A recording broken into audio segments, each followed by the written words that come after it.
Paz do Senhor, irmãos, boa tarde. Nós estamos aqui na cidade ocidental, uma cidade do estado do Goiás, desse lago maravilhoso, e eu quero deixar uma mensagem para vocês.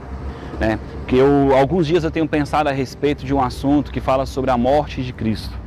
E quando a gente fala de morte, é natural no nosso coração a ausência de um ser que nós amamos, ou a distanciação, ou a separação, algo que nós nunca mais vamos poder acessar aquela pessoa. E na verdade é isso que essa palavra significa. A palavra morte significa separação. E eu queria hoje compartilhar com você que Cristo ele teve duas mortes, uma morte física e uma morte espiritual.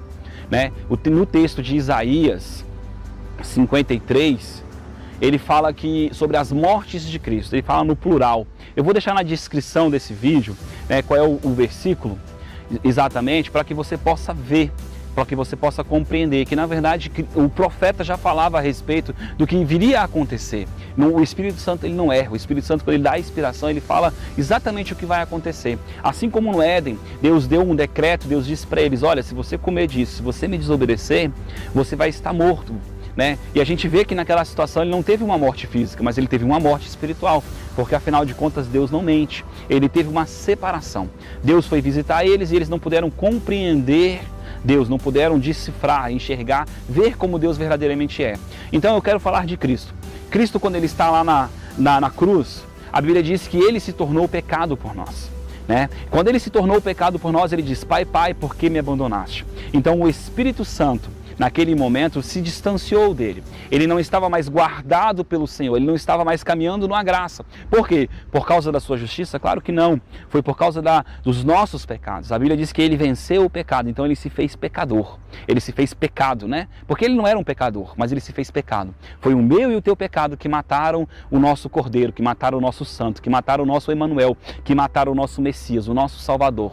Então, irmãos, eu quero dizer para você que Jesus, quando ele diz: Pai, Pai, por que me abandonaste? Ele teve a primeira morte, a morte espiritual.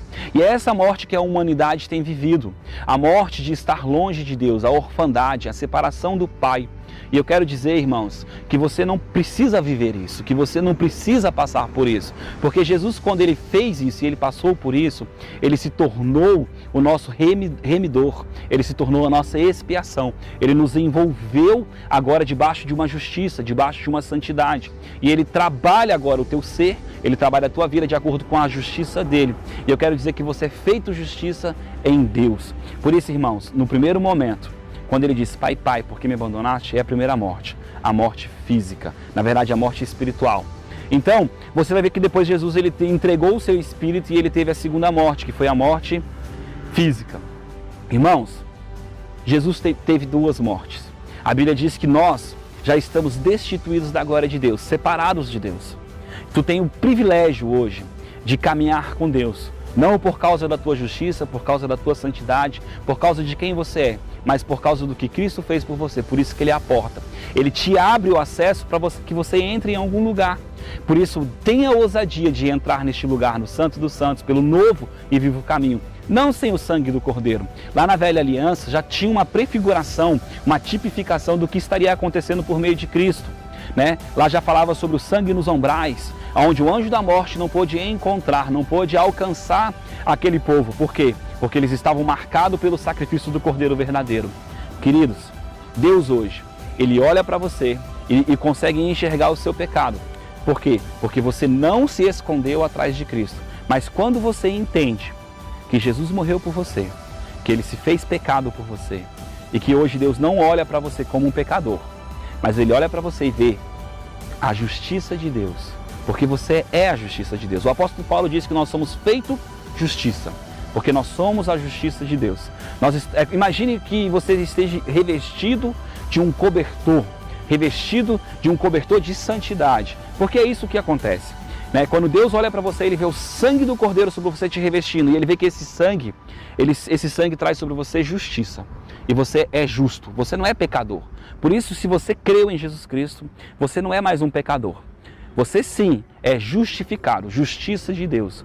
Viva com a mentalidade de quem é justo, viva com a mentalidade de que quem tem acesso a Deus, com quem tem acesso a preletar com Deus, a falar com Deus, a se relacionar com Deus, caminhem com Deus. porque Deus não está olhando agora para os teus atos, para as tuas atitudes. Na verdade, a Bíblia diz que nós somos salvos para a justiça, né? Porque o que acontece, irmãos, quando nós somos salvos por Cristo, nós somos salvos para a justiça. Nossos atos são atos de justiça e tu tem que viver e caminhar nessa justiça.